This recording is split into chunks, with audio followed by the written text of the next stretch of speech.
And it's like, hey, let's say if you are into comic books and you happen to get, you study programming, then maybe you could build a website where, fans of comic books can go and enjoy that. So I think it's more about just having really open eyes about all the opportunities that are out there for you and not just limiting yourself to what you study. So, Ashkan Kabasfushan is here. With this introduction, we're going to go to Ashkan. We're going to just organize this session. Like Ashkan will start with the introduction a bit, and then I have some questions of him to put on the track and put some theory inside. And then we'll open the floor to the question and answers from the class, unless Ashkan wants to manage it anyhow, in a different way, which he has the right to do it today. Thank you very much, Hassan. I think I really enjoy just coming to your classes because you keep repeating what a great striker I am. I think that's really the main joy. I think that's really what drives me here. Okay, so thank you very much. So I went to Concordia, evidenced by this video that Concordia put together, I guess, from 96 to 99. Studied finance, and I consider myself more of a reluctant entrepreneur. I wanted to do investment banking or consulting, and the reality is, 1999, I finished school.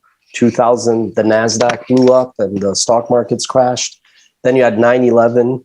So if you're like a young, Iranian-born Canadian from Montreal named Askmen Kabasfushan, you can imagine, it's not like Wall Street's going to roll out the carpet and hire you. So I think for you guys, a good takeaway is just to be open-minded about opportunities. Opportunities don't really look like what you think they're going to look like.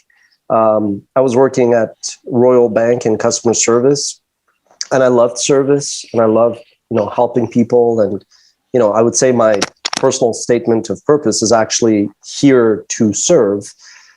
Today, you hear about servant leadership, so you can imagine just always there to help other stakeholders, whether it's your colleagues, your clients, etc.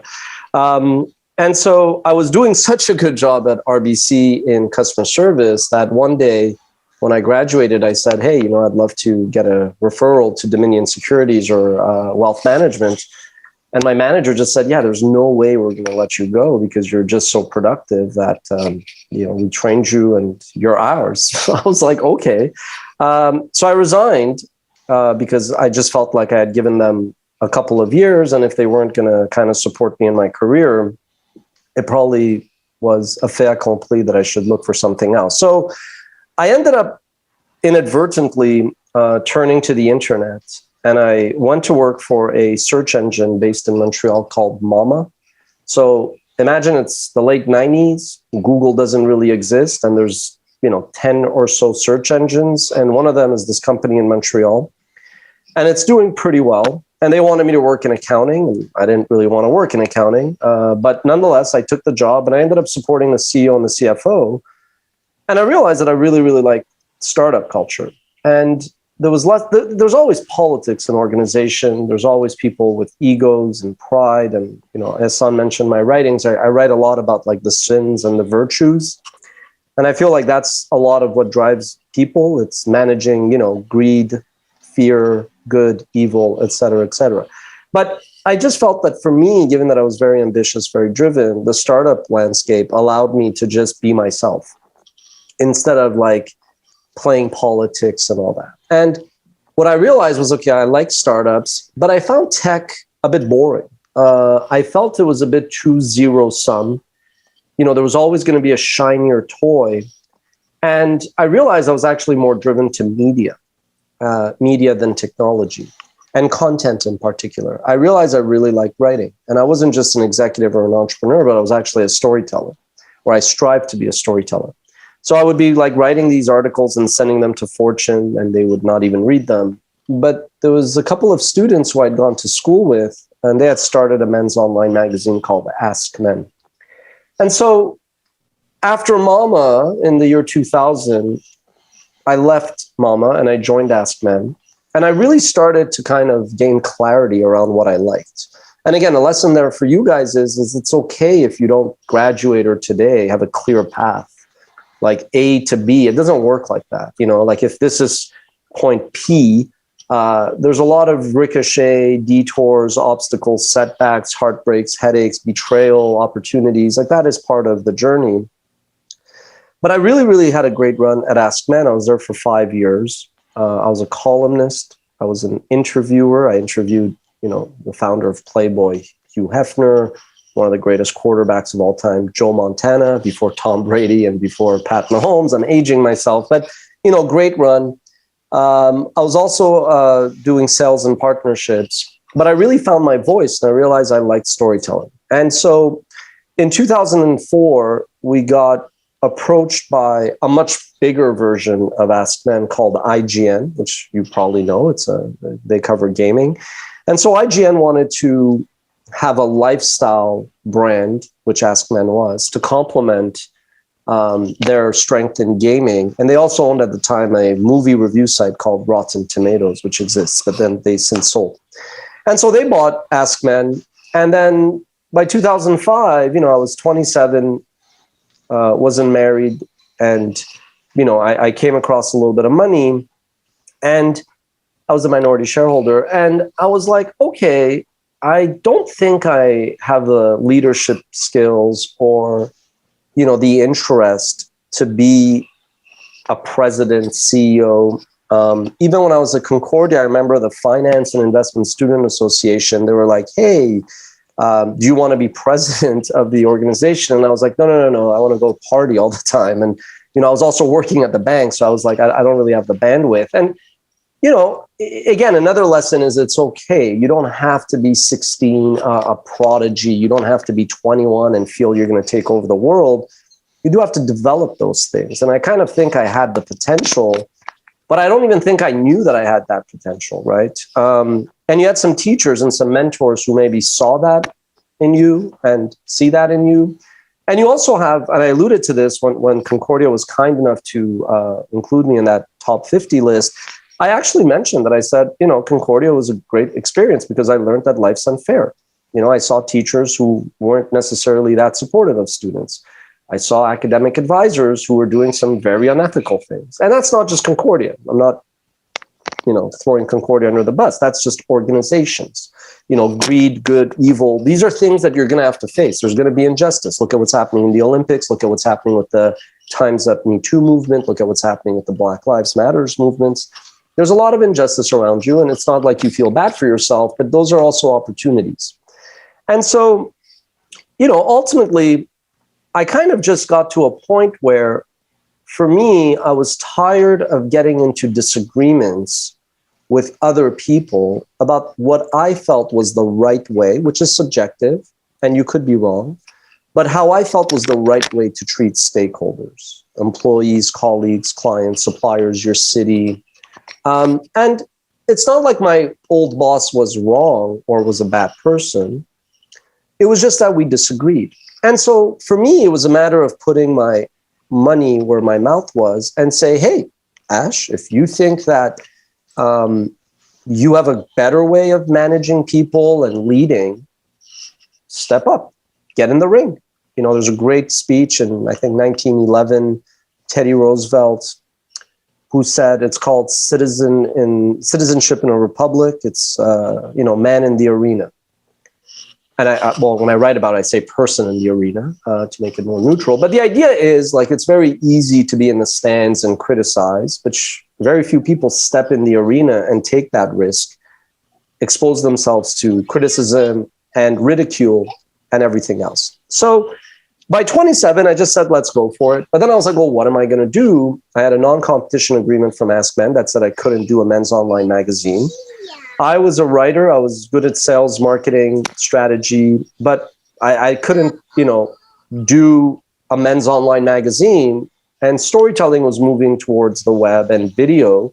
And it was before the iPhone came around, but you could tell that technology was around the corner where you would have the most powerful computer, television in your pocket. And so I kind of didn't plan much. I actually just said, I feel it in my gut. I see the trends. It's coming together like an eclipse. Being impatient, I said, let's just go for it. And we launched Watch Mojo. I had never held a camera in my hands. I still am not a videographer. I'd never edited a single frame. But I went out there and I basically recruited a team where I would play to my strengths, and then I would let them lead where they were strong. And we put our head down, and it was 2006. YouTube didn't exist. Forget TikTok and Snapchat and all these things. And so we started to basically produce a catalog of videos. And the idea was, okay, storytelling. I don't know how many of you have read Sapiens. There was a book by this Israeli, I think, academic, and it's really fascinating. And he basically breaks down like the history of mankind. And he's like, ultimately what makes mankind different is like we tell stories.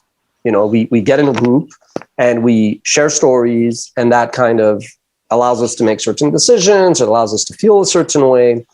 And so for me, I was like, we've basically been programmed, at least in video, to either watch a 22-minute video, which is a 30-minute show, a 48-minute video, which is an hour-long show with ads, or like a 90-minute-ish feature film or a documentary. But I was like, mankind is going to have shorter attention spans. Technology is going to change things. There's no economic incentive for MTV to take its catalog and put it on the internet.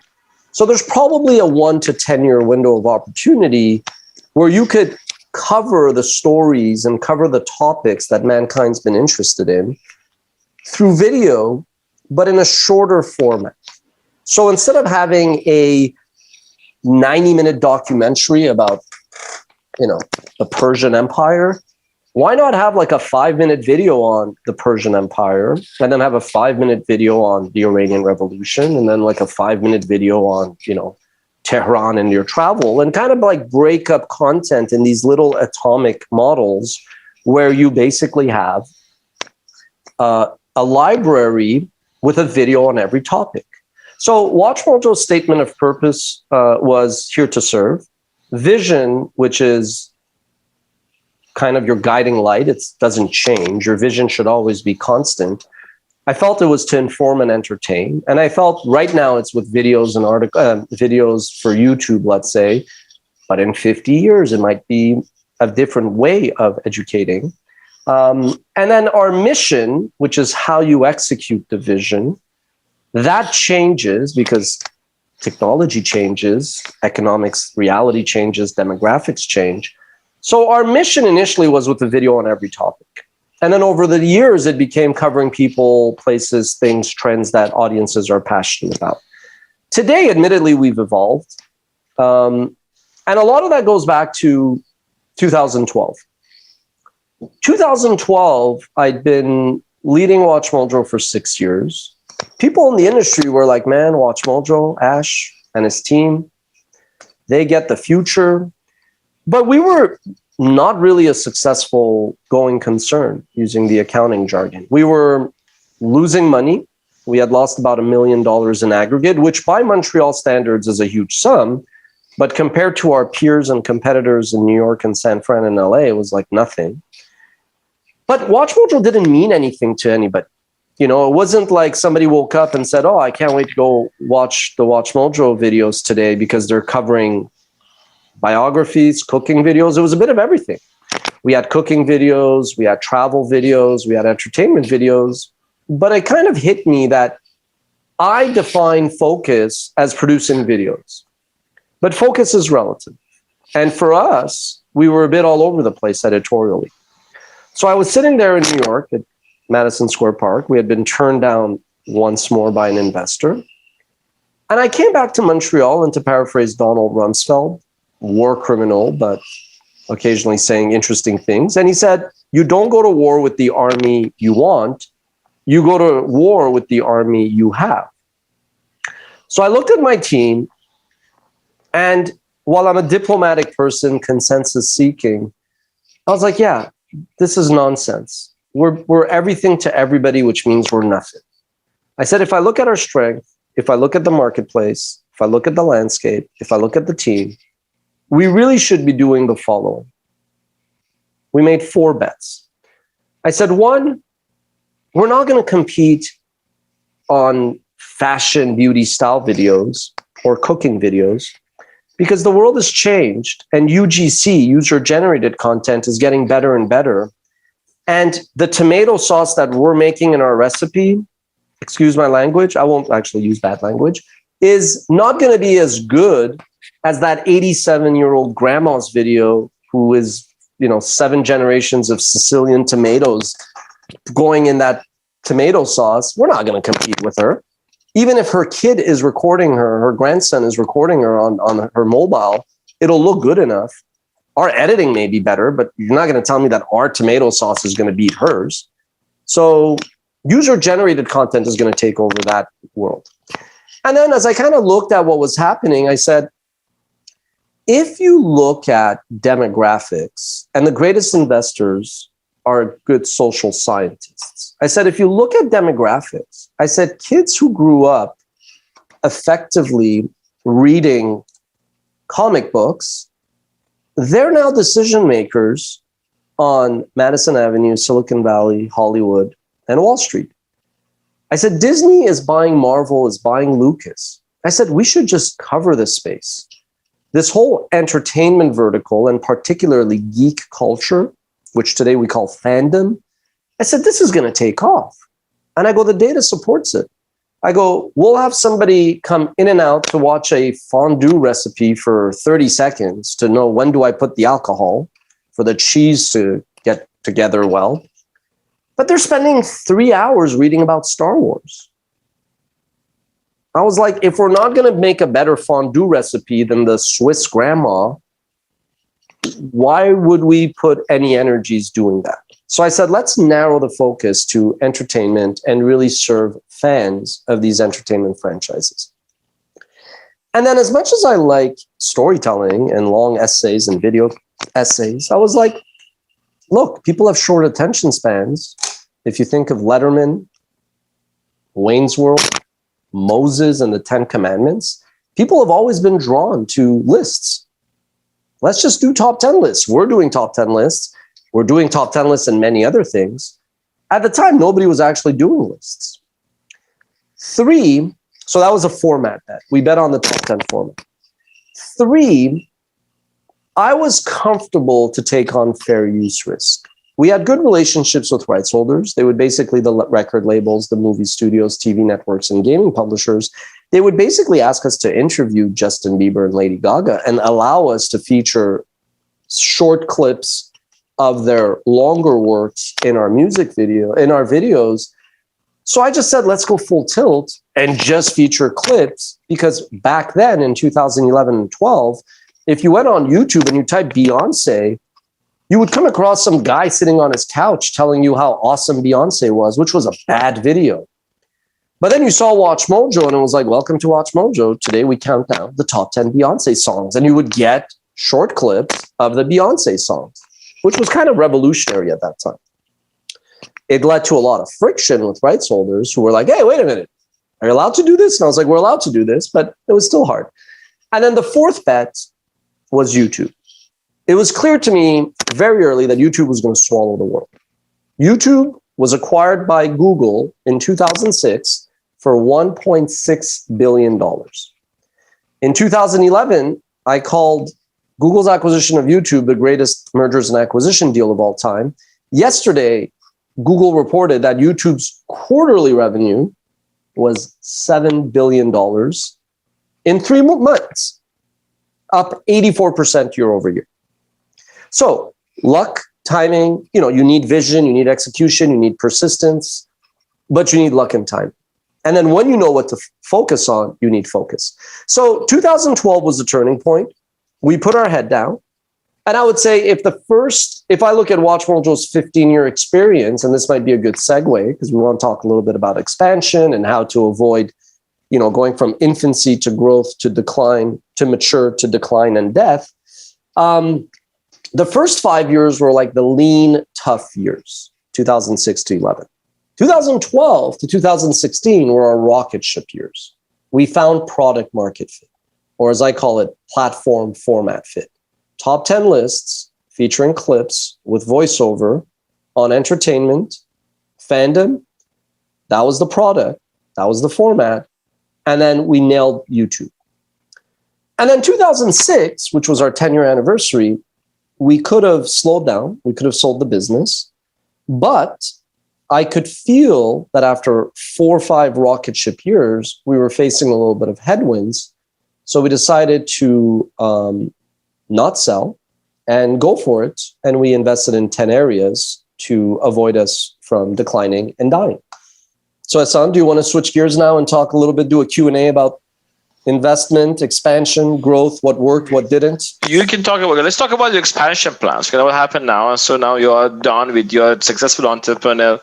You have done a good job on developing one business and the business strategy. So actually we had this 2 last session about talking about the business model, business strategy, then business models, and going to a corporate level strategy. Now, I know you've been thinking of going beyond just being an entrepreneur and expanding your businesses. At the point you told me, okay, we are spreading ourselves too thin, so going to different places. You want to talk about your expansion plan? What do you think?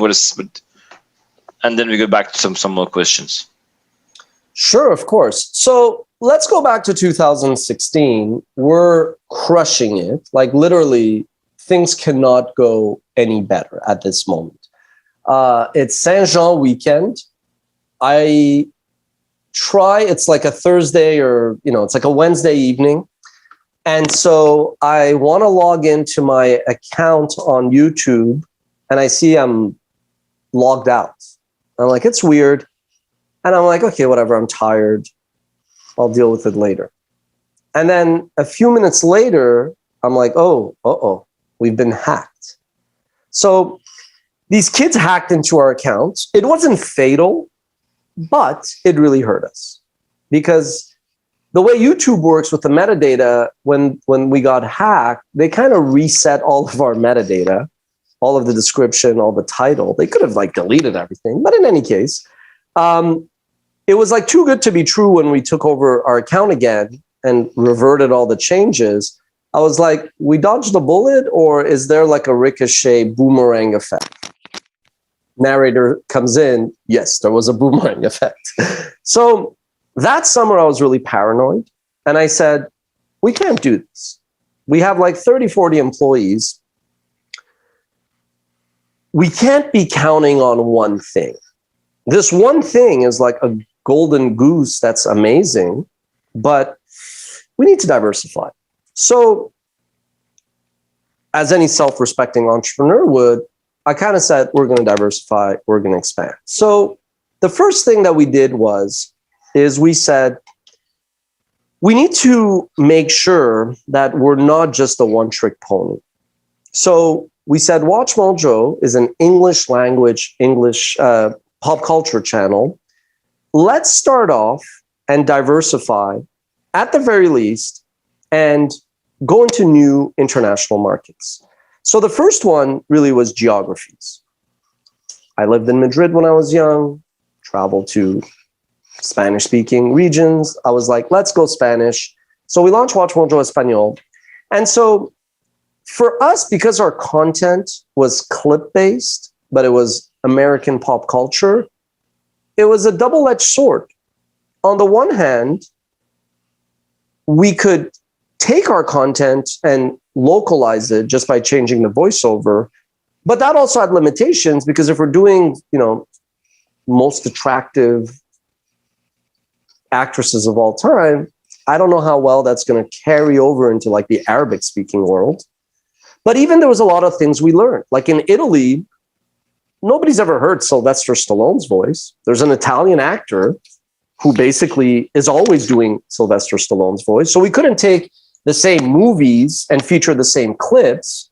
To do well in Italy, we needed to go and find the Italian dubbed version of all of his movies, right? So, but geographically, the vision was, hey, YouTube is a global platform. There's 300 million people in America, but there's 2 billion people on the platform. Most of them don't speak English. So geographies was like a smart way for us to go into international business and to think global but act local by serving audiences and really taking advantage of YouTube's global nature. A lot of challenges, a lot of headaches, and frankly, not a lot of revenue. And that's a trade-off you guys will have to make. You have to sometimes define what's the objective. When we went international, it had nothing to do with revenue.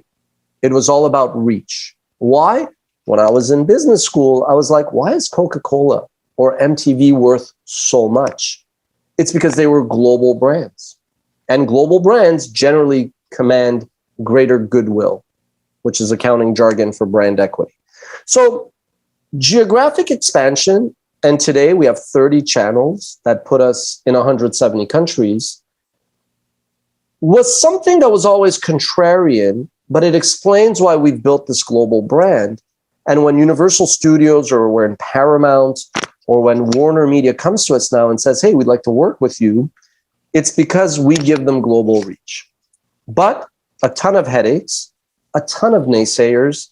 And frankly, you got to sometimes say, okay, maybe the strategy is good, but not all the tactics make sense. You know, Watch Mojo Espanol makes a lot of sense.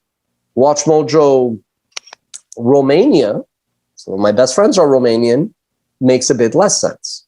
But for us, we wanted to be in these markets because if it was a bit of a defensive move as well. If we weren't in these markets, somebody could easily take our formula and take our place. I talked about Universal, Paramount, Warner. The second growth opportunity was direct sales. Advertising has changed. Media has changed. 30, 40 years ago, this was before my time, I'm not that old, but 30, 40 years ago, you could reach 80% of American households by running one ad on 3 places: ABC, NBC, CBS. That's it. One ad, you buy it, done. 80% of America hit. What cable did to network television, 500 channels on the dial, is it fragmented things. The internet did to cable what cable did to network TV. So by becoming so fragmented, advertising changed. And with the internet, the way ads were bought also changed. It wasn't like before when, let's say, the head media seller at the Gazette goes and takes out the Coca-Cola media planner to lunch, gets them drunk, and then leaves there with a contract. Now it's all programmatic. Programmatic is just a fancy word for through technology. Through technology, you could basically target your audience and say, hey, I want to reach men 18 to 34 who've watched an entertainment video in the last 30 days, who have also been on a car website in the last 30 days. Boom. You buy all of those users as you want, never having to go sit in a restaurant, buy, or, meet any human beings. So for us, that begs the question, well, why bother? We were producing content that made sense to create, put on YouTube. But if we really, really wanted to go big and create different types of content that was either more expensive, more elaborate, well, historically, you have advertisers sponsor that. Just think of the Coca-Cola cup on the table of the judges on American Idol. Somebody's got to fund that big production. Somebody's got to pay Simon Cowell's money, right? So the second thing that we did was direct sales. Direct sales is super hard. To be perfectly candid, if I didn't have to be in direct sales, I probably wouldn't. I like marketing. And I think that there's a path to creating, I don't want to say better content, but different content. And you need a relationship with advertisers. And it took us a very long time, but it's crazy that this little company that started in Montreal counts Netflix, Universal, Warner Media, Geico, and all these other brands as clients. Really, really hard, but part of the ecosystem. The third way that we wanted to diversify, after all, we got hacked on YouTube, was to expand on other platforms. At the time, Facebook was just as big as YouTube. It still is just as big as YouTube. Facebook is not just a video platform, but it's still a social platform, and it's a great tool for discovery. And today you have Snap, and you have TikTok, and you have all these different platforms. And so what we wanted to do was say, could we take that Watch Mojo kind of tone and formula and all that, and can we adapt it to other platforms? We initially went all in on Facebook, thinking Facebook was going to be big. It wasn't.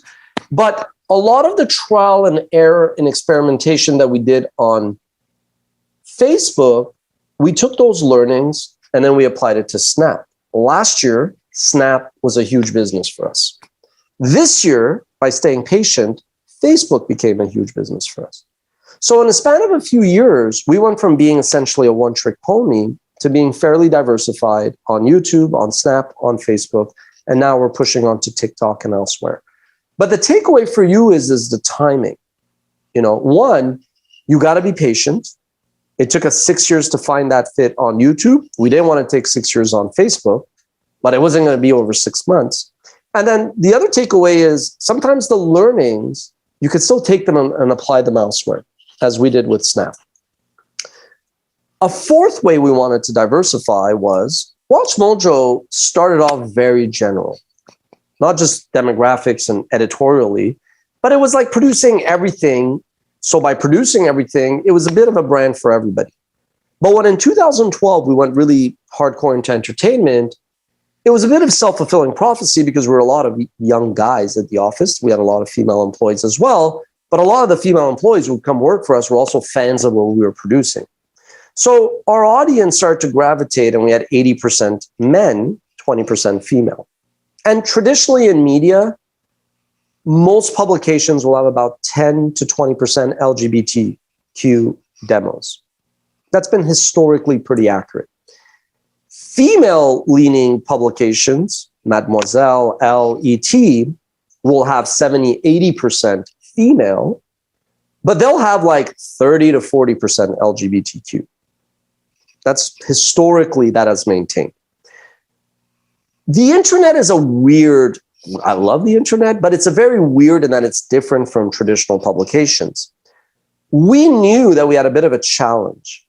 If we had fans come to us, and I apologize if some of these topics are stereotypical, it's just for purposes of illustration. I mean, I listen to everything and it's, but if I like, for example, Sex and the City as a show, but if our fans who are mainly in gaming and Metallica and all these kind of traditionally male topics, if all of a sudden we had a group of our fans saying, hey, could you do top 10 Sex and the City moments? If you put that on a channel that is basically producing, things on Breaking Bad or Call of Duty, you're just going to get like violent commentary clashing on the comments. And I wanted to create like a safe place for fans where, hey, if you're into One Direction, we want to give the fans of One Direction or Justin Bieber what they want.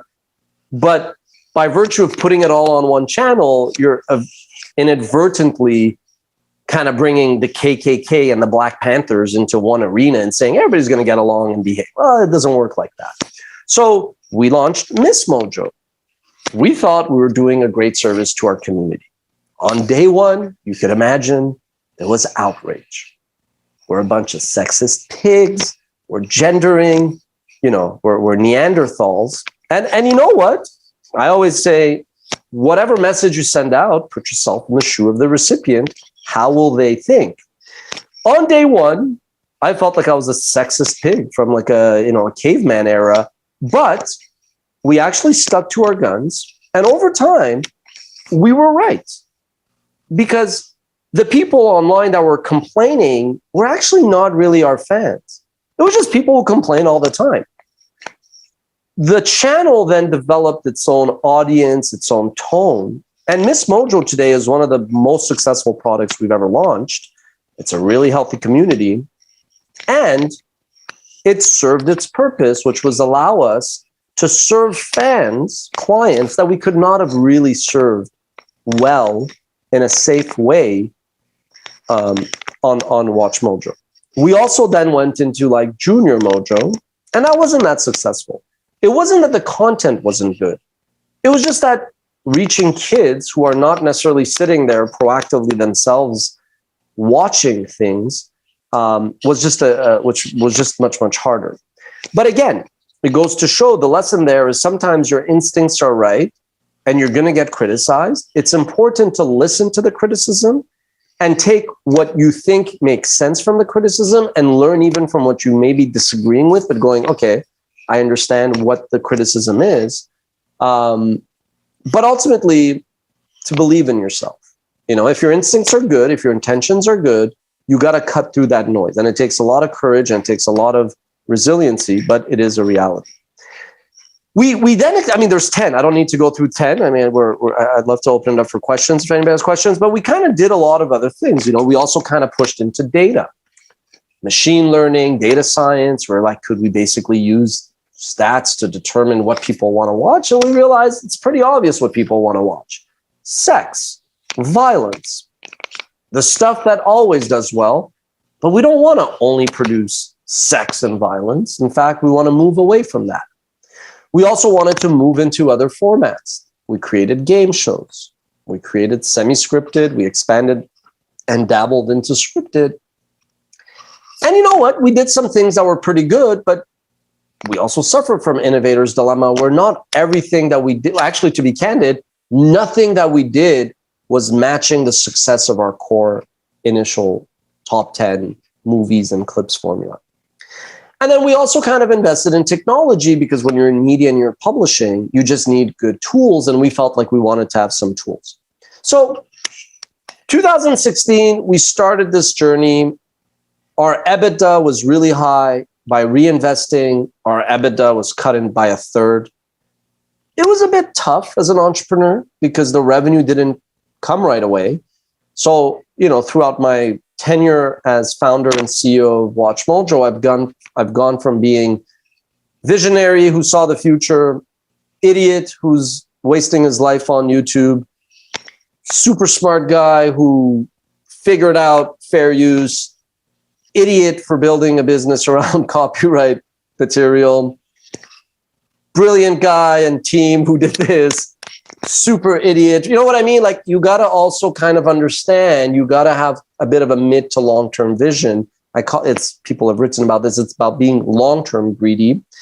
And then so in 2017 and 18 and 19, it was really hard on myself. And I was really hard on myself because I was like, my God, we've invested so much money into all of these areas.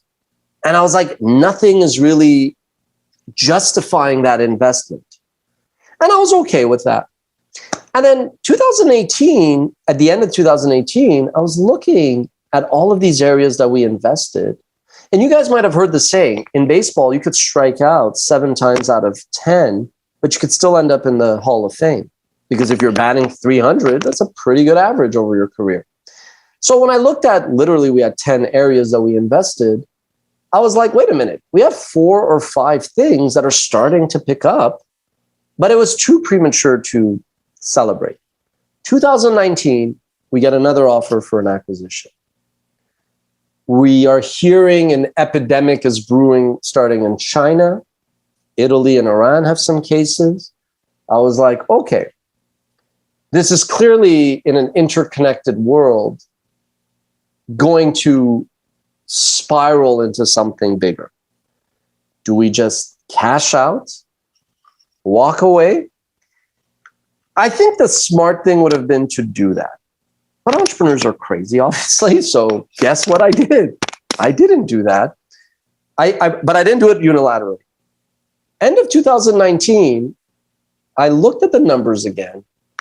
And now I was like, wow, there's a couple of initiatives that we started that are just on fire. And if they continue, I was like, guys, we're going to have the best year ever in 2020. But there are risks. This epidemic is now a pandemic. But I was like, okay, that's not going to be good. Everybody's going to get affected. But long term, what's going to happen? It'll just accelerate all the trends that we've already benefited from. So I told my team, I said, if you guys want to accept the deal, I'll vote yes. But if you guys believe that the best is yet to come, and we're fine to go through some rocky times this year as this pandemic takes shape, I think we'll come out stronger. And so we turned down that bid. And we had our greatest year ever in 2020. We obviously transitioned from home. And one of the things that we invested in that had no financial return ever, but is what allowed us to almost on a flip of a switch, get everybody to work from home, which frankly, as a CEO, you want your employees to be safe and comfortable. So I was like so happy that my team could work from home and not be out there exposed and, you know, putting up with crazy clients and all that. And so we had our best year ever. And, you know, it's like in life, and after this we could open up to questions, but in life, it's like everything does happen for a reason. That's very cliche, but you have to be patient, which I'm not. You have to be patient, and then you have to let things come together.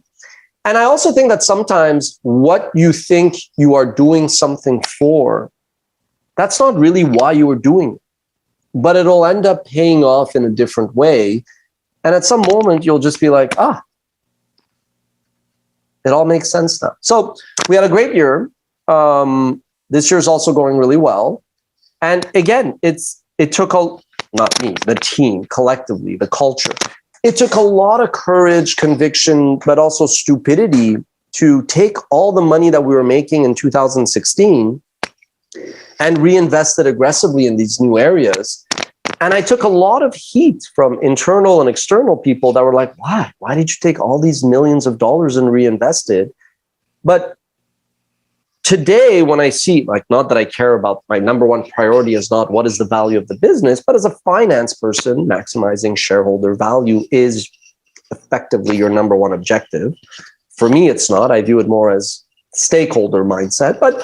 And then when I look at the value of the business and how much we've created and the goodwill with fans, I kind of learned through my own journey that things happen for a reason, but everything makes sense if you just believe in it and make the long-term decisions that kind of make sense. So that's it. That's the origins of Watch Mojo and the how to avoid death by reinvesting speech. Thanks, Ash. Very good, very insightful. I have a question, but I'm going to go to the class.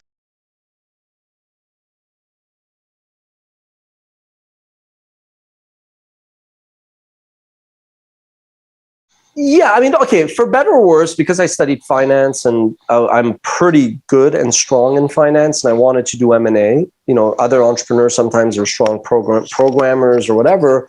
I always instinctively knew that to kind of create a lot of value, we would need the right product, the right editorial. You know, I would always joke that we were open to everything, but we would not do three things: no corporate videos, no weddings, and no bar mitzvah videos, because as much as those are fun things, that's not a media business. I've always used that line. So I was like, you want to build a catalog that kind of people are passionate about and the brand and everything. So the product, I kind of luck, being a student of media, we kind of nailed.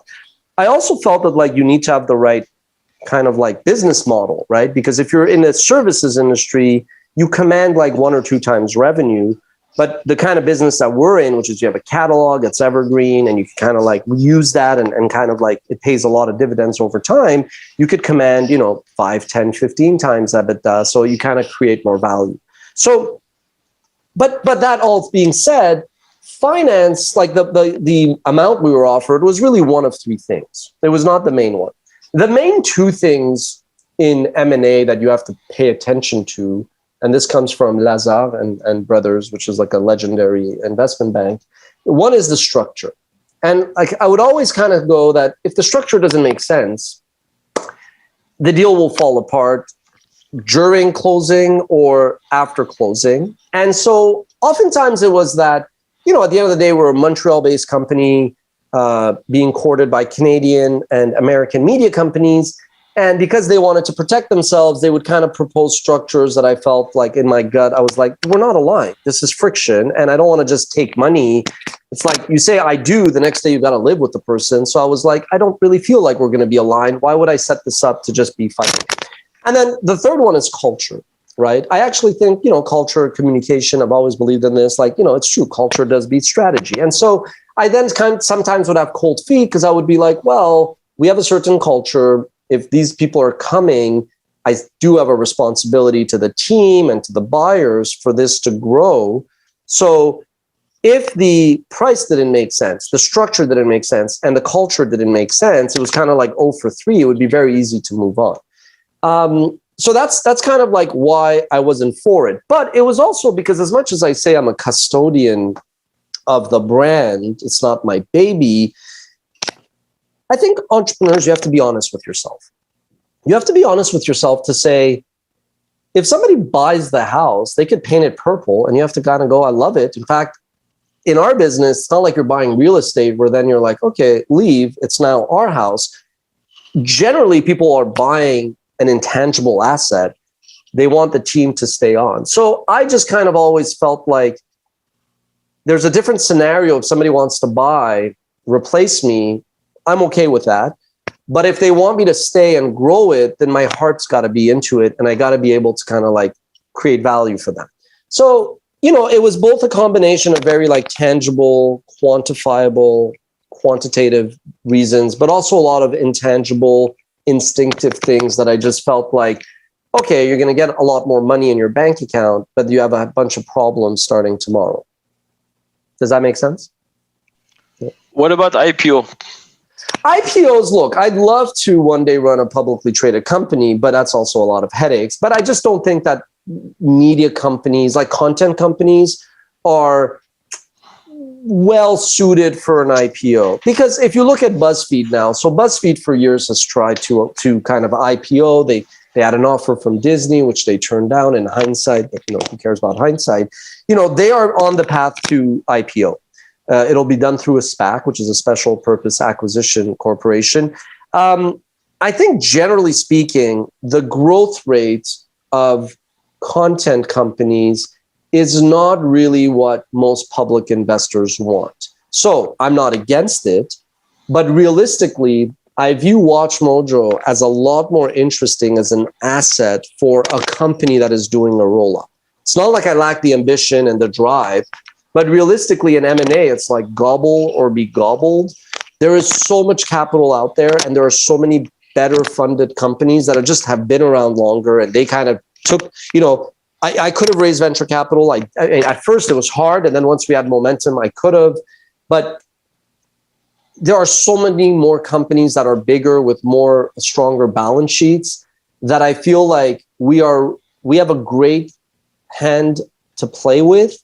If we wanted to be the one acquiring, we would just be competing with so many others also trying to roll up assets.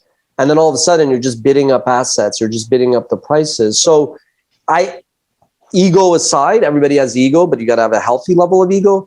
I view WatchMojo more as like a piece of a puzzle of a bigger company than us going out there and buying others. Sure. I mean, the most recent thing I can point to is like Mojo Gives, which is like whenever, let's say, somebody passes away, YouTube audiences don't like it when you actually like cover them, even if it's like a tribute, because they're like, man, you're taking advantage of somebody's death to make money. And we're like, no, we're like the same way that People Magazine would cover, let's say, Princess Diana when she would pass away. We're paying tribute to this kind of actor that we love and whatnot. So what we did is I said, look, let's do both. I said, as a storyteller, biographer, we have a responsibility to cover people who we would cover when they pass, to pay them tribute.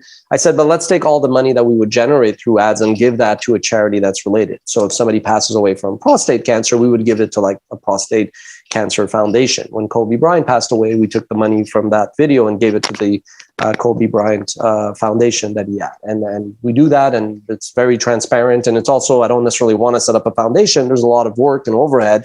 I want to learn. So it's easier. We get to kind of give money to a lot and see who does what. That's one, but obviously a very tangible, putting our money where our mouth is.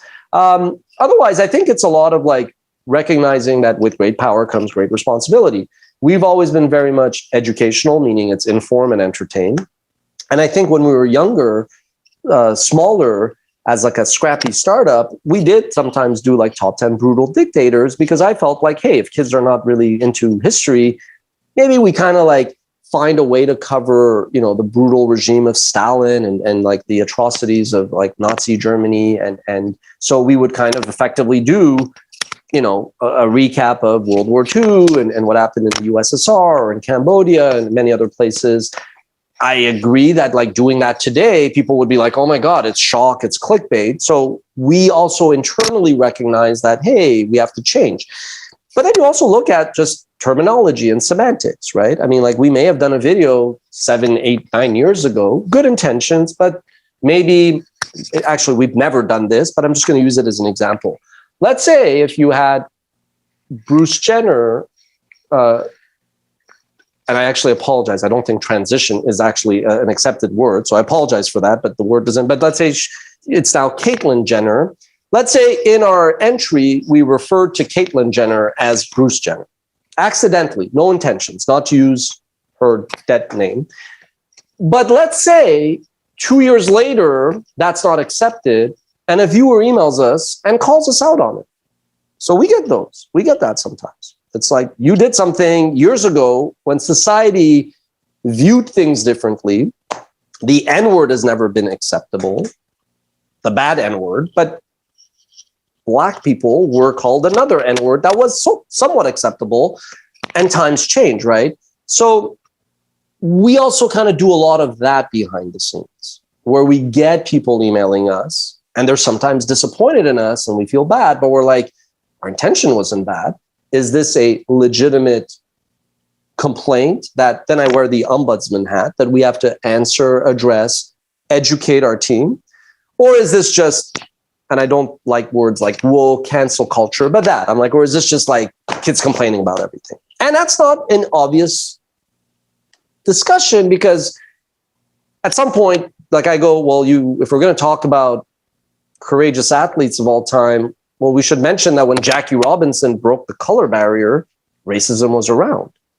We're not going to whitewash that and not address reality. You know, we did videos when we talk about the fact that, yeah, you know, there was a lot of discrimination towards the LGBT community. So we want to kind of like accurately reflect history without seeming like we're insensitive to it, right? So my point there is that we also realize that we have a lot of influence on kids. You know, the Canadian in me, the modest guy says like, we're this unknown startup nobody knows.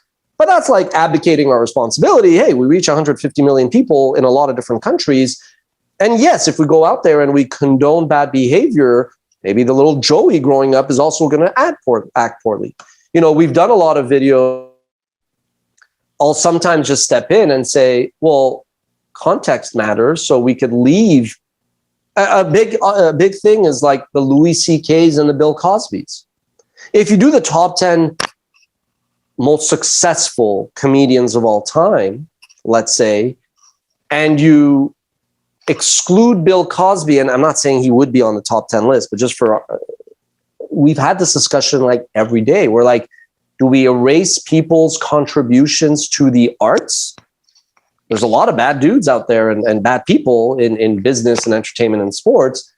Or do we maybe explain what they did professionally that would merit their inclusion on such a list, but then explain that because of certain behavior or actions, they are no longer viewed in a positive light, right? So, and I don't claim to have the right answer, but my point is that it's very fluid and we recognize the power and the responsibility we have, right?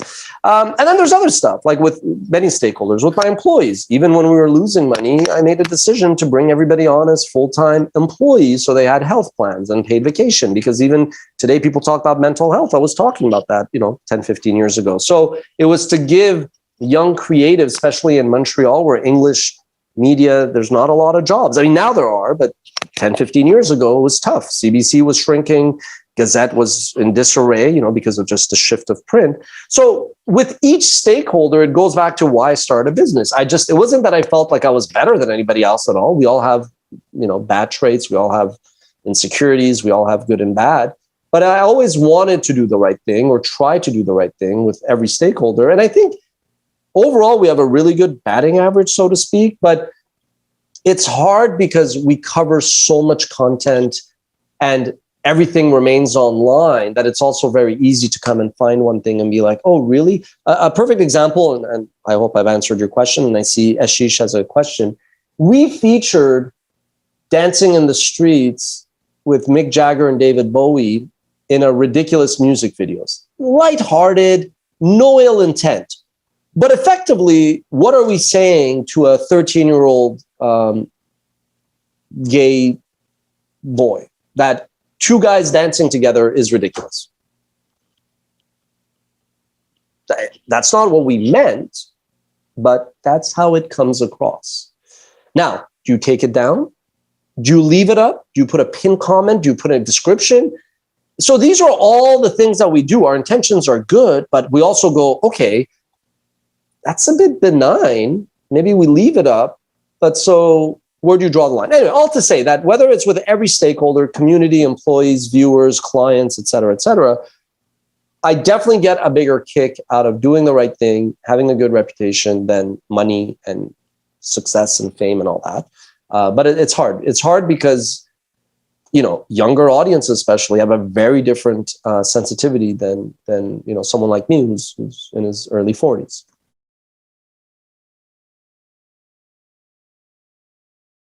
So there's a saying by Warren Buffett that says, you don't know who's swimming naked till the tide goes down. So I kind of paraphrase that to say, if the audience is real and passionate, eventually the money and the economics will follow. So in 2012, you had a lot of places online that maybe were more lucrative in the near term, but I felt it was like a house of cards. I knew that these were not real engaged audiences. So for me, I always go, you shouldn't pick a strategy on what's happening today. You pick a strategy on where you think things are going to be in 2-3 years. That Wayne Gretzky, skate to where the puck is going to go, not where it is now. So for me, it was always clear that YouTube was where the most passionate viewers of videos were. It wasn't like that Facebook wasn't good, but I was like, people aren't going to Facebook to watch videos. You know, I was like, and people are not going to the Montreal Gazette's website to watch videos, but people are going to YouTube to watch videos. And there's going to be so many people on YouTube, and there's going to be so much content that you could go really deep and build a big business because it's a global. You know, it's like China doesn't care about the rest of the world because they got almost 1.5 billion people. But the rest of the world, if you just focus on your market, you're capping your growth. So for me, YouTube was just like common sense. I was like, this is where the market is. I'm growing tomatoes on my farm. I get 3 people coming, but I could just take my tomatoes and go to the marketplace and I'll sell 300 tomatoes, let's say. So it was really more of an audience bet than anything else.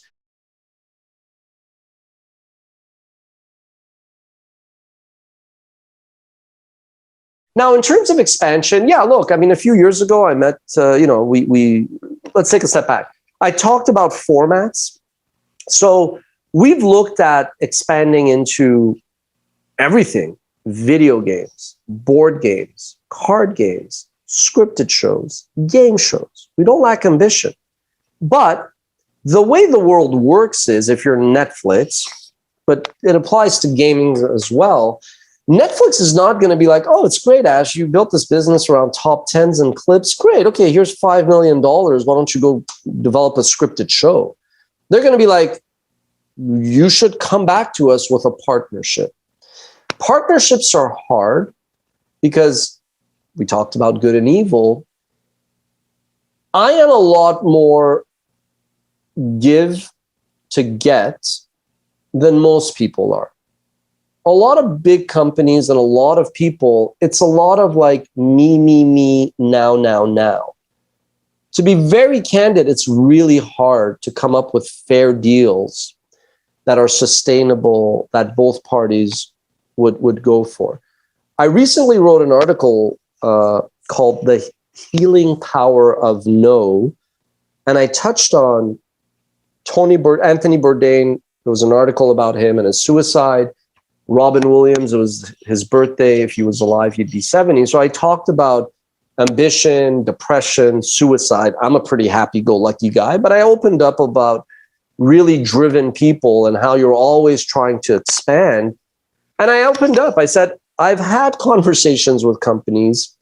We've shared ideas with them. I named names. I'm not scared.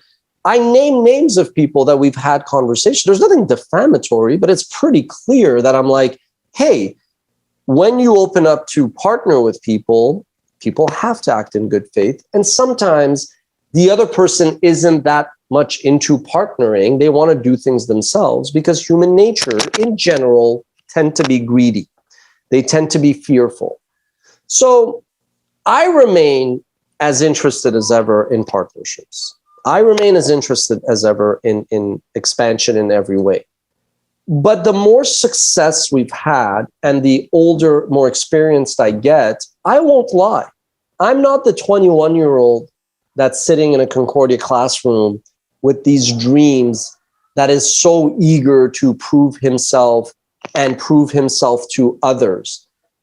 I'm okay not to pursue everything if I get a sense that like the other party isn't necessarily going to be a good partner. And I know this is going to be really like going to get dark and deep and really heavy. I do find though that unfortunately people end up disappointing you. You know, I never had early on outside investors. So if I ended up screwing an employee or screwing a client, I couldn't go and blame my board. I couldn't go and blame Joe, my VP of finance. If I did something wrong, I was doing something wrong. It was my lack of integrity, my lack of character that was basically shining front and center. So above from a desire to want to do the right thing, I had to do the right thing because it was all on me. I feel oftentimes people, you know, if I had to take a shot for every time that some people say they have integrity, I would be on the floor passed out. But if I had to actually take a shot for every time I saw people show integrity, I'd be sober as a cat. And unfortunately, you are all going to experience that. And you're going to experience it a lot more at corporations or venture-funded startups. But I see now that people just have a hard time keeping their word, doing the right thing. And so when it comes to all these other areas, well, we couldn't pull off a game by ourselves. We would have to develop a game with Ubisoft. And I'm not criticizing Ubisoft, just using the example that you gave. Having been burnt in those conversations, I've kind of resigned to say, yeah, you know what? I don't need to chase it. I'll do it if it makes sense.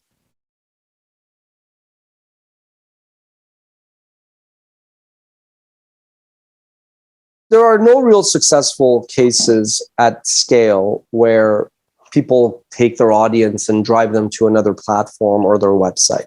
You know, as much as I think there's a big community of fans that are really passionate about Watch Mojo, the reality is people are going to be more loyal to YouTube than any channel, not just us, PewDiePie, many others before. So that's just like as a baseline, that's my belief and philosophy. Now, that said, I think like with Snap, we basically took, and every content, as much as nobody wants to say the content is formulaic, there's a formula. Everybody, even the Pulitzer-winning article is a formula. Even, you know, the greatest shows, The Lord of the Rings and all that, there's always a formula to everything. So it's case by case. With Snap, we took our content and we tweaked the formula because it worked for Snap. With TikTok, what we are keeping is that kind of fandom pop culture, but actually using some of our employees who want to do it.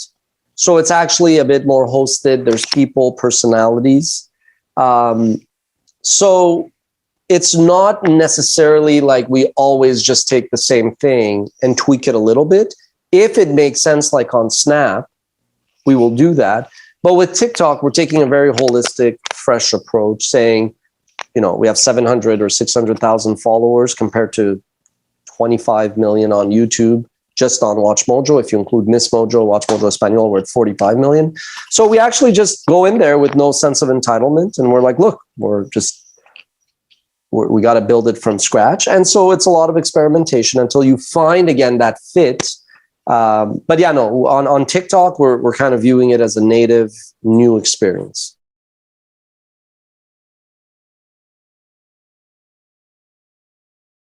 Great question. So we're very lucky because the demand supply dynamics are admittedly in our favor, meaning, you know, it's a fun job. You're covering pop culture, so you get a lot of people interested. Today, there's a lot more options in media, and especially in Montreal, because also remote work is possible. But even when the demand supply dynamics was super in our favor, I did not feel right, nor did I think it was smart to abuse or exploit it. So we still gave people salaried positions, not just contract freelance work.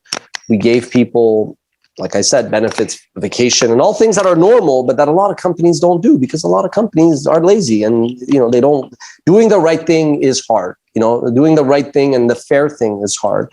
So we always, and I believe this early on, that we had to show loyalty to our employees for them to give loyalty back to us. Now, I've learned, because that's a bit too idealistic, and there's a lot of, I don't want to be rude, but just use for lack of better, there's a lot of lazy, entitled people in the world as well, and you get burned sometimes with some bad apples. But overall, we've had a great record. I still work with the same 4 co-founders I started the business 15 years ago. Very rare. We have about 10, 15 employees who have been with the company 10 to 15 years. Super rare. And I think part of it is you have to balance, and it's hard to do this, but you have to balance giving people direction, leadership, and helping them when you see they're struggling or they're drowning, so to speak, in the water, but then also not overdoing it and micromanaging them. You know what I mean? Like, there are some meetings where you walk in and you're like, okay, Ash is a decision maker. I don't want to lie.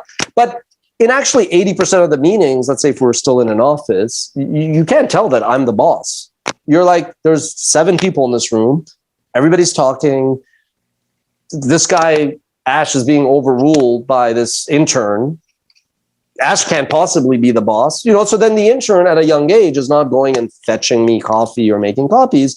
The intern's like, hey, my friends are working somewhere and nobody even knows what I'm doing. And I can go in and tell my boss that he's wrong and he doesn't yell at me. He's actually like, always asking for feedback. So it's not about the hashtags, but also here's also another thing. Last year during the Me Too, during the Black Lives Matter, I had a colleague, a cisgender white female, and she was like, I want to put something on social to support, like a hashtag. And I was like, great, but what are you going to do every day to back that up? Like, what are you going to do with your colleagues, with your viewers, to ensure that it's not just a hashtag? I was like, I'm atheist, but I'm a Muslim, Iranian, Canadian. You don't think I went through some discrimination? Not to compare. So I was like, I support all these things. I'm always for the underdog. I'm always for the outsider. You're all relatively privileged. What are you going to do to actually back up this hashtag? That's what I want from you. So then they're like, okay, it's not just words, it's action. And that's going back to earlier culture. Culture and communication is not just like, ooh, it's Pride Month, so this month we're going to pretend like we care about something, but the rest of the year we're not going to show any empathy.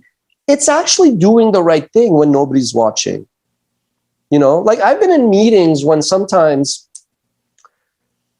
I'll give you one scenario. We had 2 employees who were always essentially in the same level, same rank, same work. The male employee would always come and be like, I'm getting married, I need a raise. I'm having a kid, I need a raise. I'm getting a mortgage, I need a raise. And we're like, okay, we kind of made it work. But I remember going, just because the female employee is not making the same ask, it's unfair if we give a raise to, we'll call him Joe, it's not Joe, if we don't give a raise to Shelly. Because Shelly's not asking for it, but Shelly and Joe are the same employee. They're doing the same thing. In a blind test, they're interchangeable. So even though we were losing money at the time, I was just like, it's the right thing. We got to give Shelly a raise too if we're going to give Joe the raise. Now, could I do that because we didn't have to do it for 1,000 employees and it was a couple of employees and we're losing $50,000 a month, so losing $51,000 a month wasn't a big difference? But we're still losing money. It was tough. It was doing the right thing. But I also said, because the truth comes out. And when the truth comes out, I want people to go, man, Ash is crazy. He's driven, but he's honest, right? So it's also a bit self-serving because I wanted that when I put my foot down, which goes back to my frustration with my old boss, I wanted to be in a position where if I put my foot down, people are like, Ash is fair. Ash is doing this because he believes it's the right thing and not because of its ego and it's good for him. And that meant sometimes doing the tough thing, which is a bit painful, but then it builds your credibility. So I think employees see that. And I think they also get it that, oh, wow, yeah, you know what? Maybe the company is not perfect. They don't bat 100, but they don't bat 20%. They bat 85, 90%. And I would actually say we probably bat 95%. There are some cases where it doesn't work with some employees or it doesn't work with a client, but those are really the exceptions.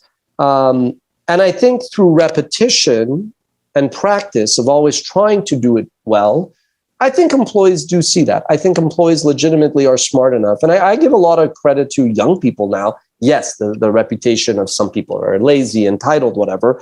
But I actually think that historically, the younger generation gets things right. It was the younger generation that in the 40s and 50s was like, no, this is racism. This is discrimination. Whereas like their parents were like, it's okay. It's fine that there's 2 washrooms for whites and blacks. And the kids were like, no, it's not normal. That is so not right, right? So I think through that, when even now back to the office, I'm like, I joke. I go, I don't ever want to see my employees again because we're going where things are so well, as a joke. But I go to them and I go, well, what would you guys do? I go, do you want to come back to an office? Do you not want to come back to an office? Are you going to maybe miss out on promotions if you're working from home? And I think they see that. But what I also see is how much employees do not trust employers, because employers have a bad reputation for a reason. Corporations, every time they have to do the right thing, will do the wrong thing. So it's just through doing. It's through actions. Talk is cheap. I'm going to mention a couple of points about Ashkan's business on this side. First of all, I think the core team that started Watch Mojo is still there, no? Same Correct. Team. Okay, one of them is the key one is your business partner and your life partner. So the switching cost is very high, especially if I would say that. But other than that, I love that. The switching cost is very high. You have no idea. But other than you still have the same team, and that's quite impressive. And I think it's the key for keeping a good company with a good strategy and successful entrepreneurial activity is that one.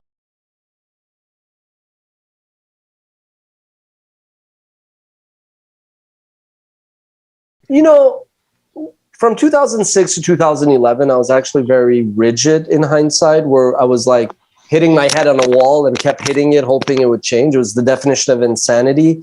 It was that time in Madison Square Park where I came out and an investor after a year turned us down.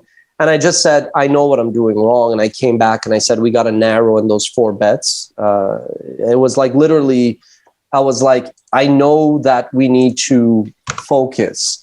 And I know that we need to, not be everything to everybody.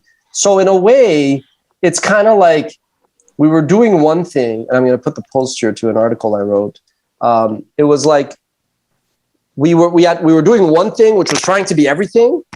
And then we just made these 4 bets. It was one adjustment. And then it was like eureka. But it was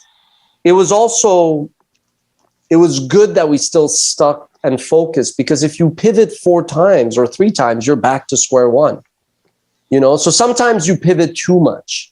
It's good that we kind of didn't change everything every day. We kind of stuck to it, really developed our expertise. And it's in a way we kind of made one big change, which was these 4 big bets, which is what I alluded to before.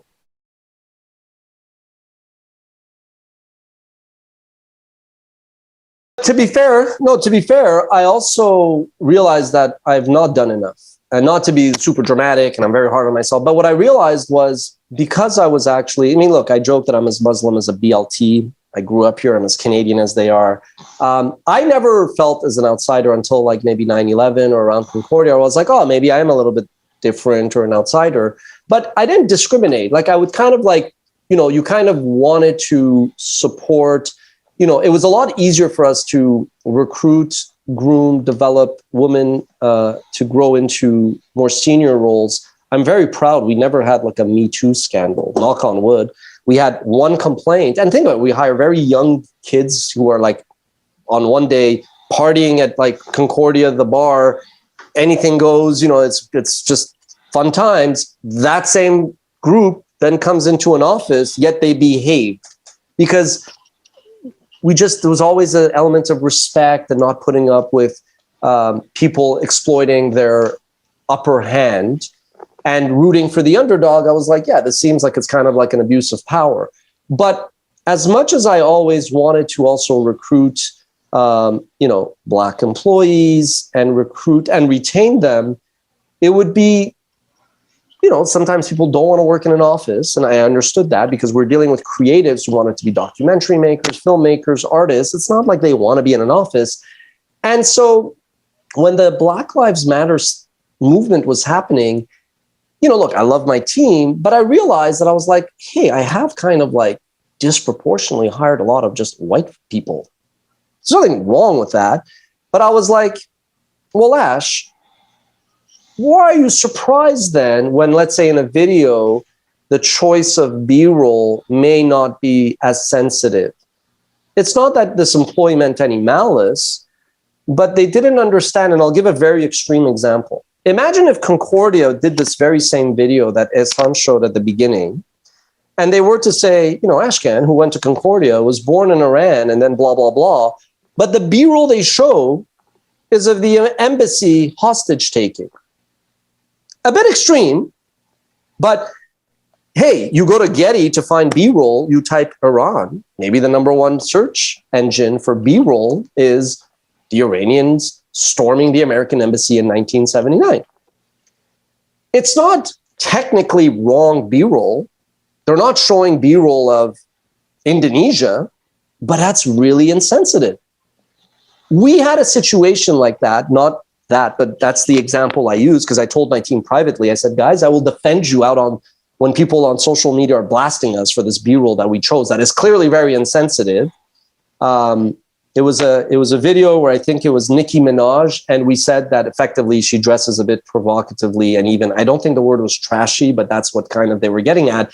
But it wasn't her being like super revealing and actually kind of provocative, which I think would have been like, okay, that's kind of her style. We were showing her in native Trinidadian clothing. And so I said that. It hit me. I said, well, yeah, if we don't have somebody who is maybe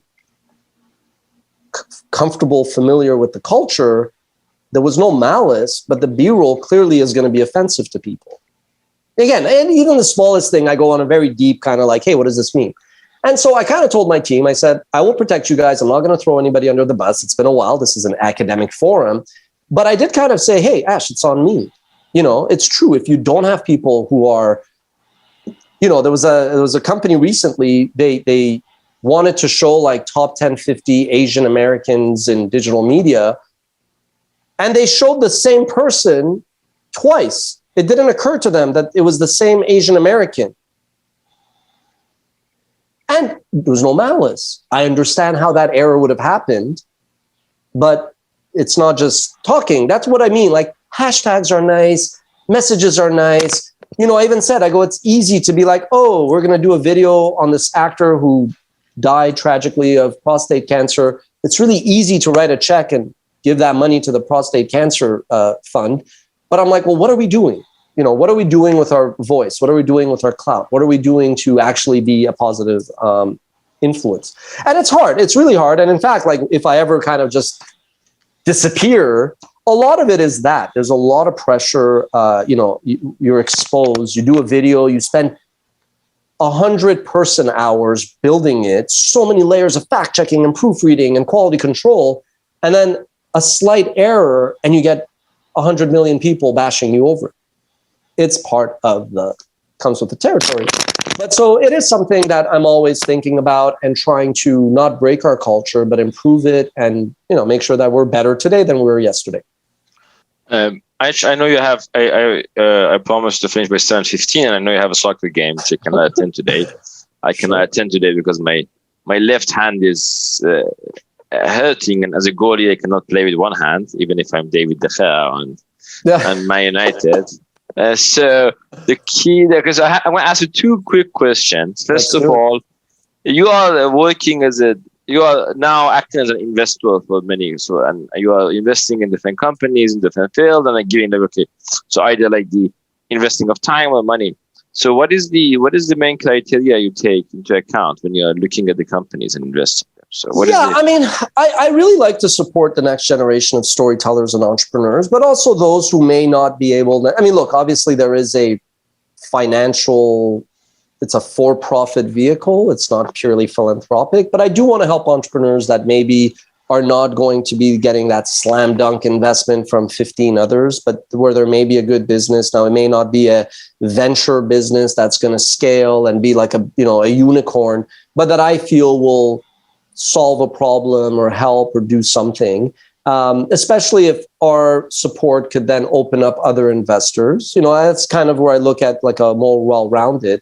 But ultimately, look, I think with Watch Mojo, I am blessed in that I get to work in a lot of really exciting areas in media and entertainment and some tech.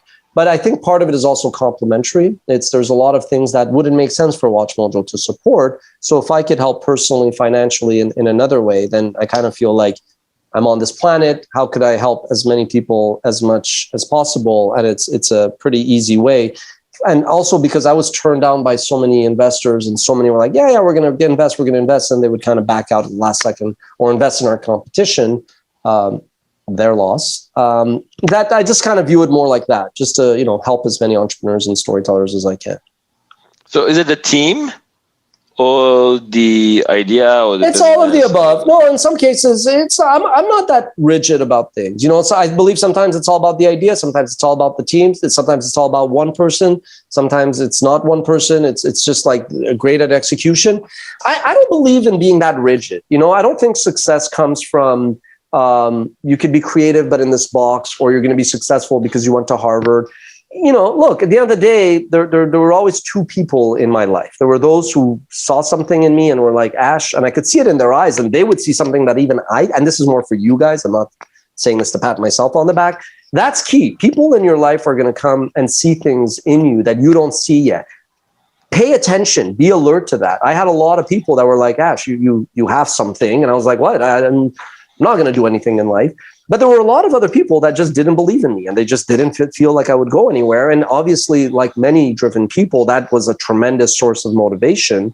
But the point I want to get to is success is not simple. Success is not like a one-dimensional thing. Success is the combination of or a handful of ingredients coming together in a recipe and really kind of coalescing together.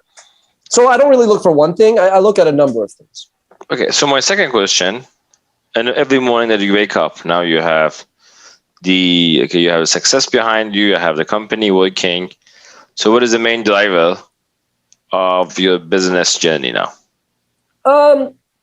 I really, really think that it's great that entrepreneurship has become more prevalent and popular, and a lot more people will want to be in control of their destiny, supposedly, to pursue entrepreneurship. But I'm not sure if people necessarily understand how challenging it is and how draining it is. So part of it is helping that. I could speak pretty transparently about things that I feel a lot of people would be a bit shy, hesitant to open up.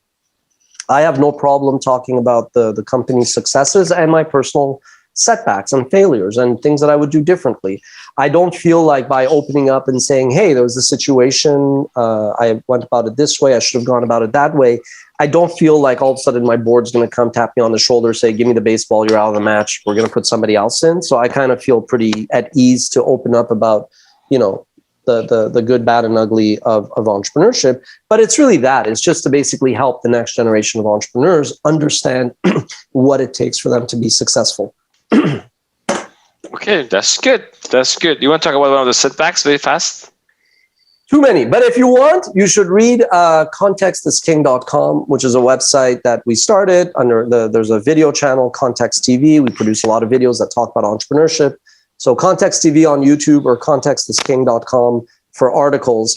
There's a ton there. Actually, if you want, just click on that 4 big bets. Once you're on the website, it'll take you to many, many places. Ash, thank you very much. Thank you very much. Thank you to everybody. It's always a pleasure. It's great to, and Ash is like my get-to-go guy for guest speaker session, and I know he enjoys coming to classes, and students like it as well. So, thank you very much. Thank you, class, for the contribution. I know you are going to submit your midterm report, and probably can get some insight from the Ash talked in your midterm report. The midterm report is a Stitch Fix, so which is it's a good company. It's a good one. So we're gonna see what's happening on that side. So, any other question? Anything else? Other than that, I'm going to close the class earlier today. You can go work on your midterms. I know some of you still have work to do. Ash, any closing comment? Anything? No, just thank you very much all for your time and your questions. Thank you again for your time and for your valuable insight as always. Thank you. Take care, guys. Have a good one.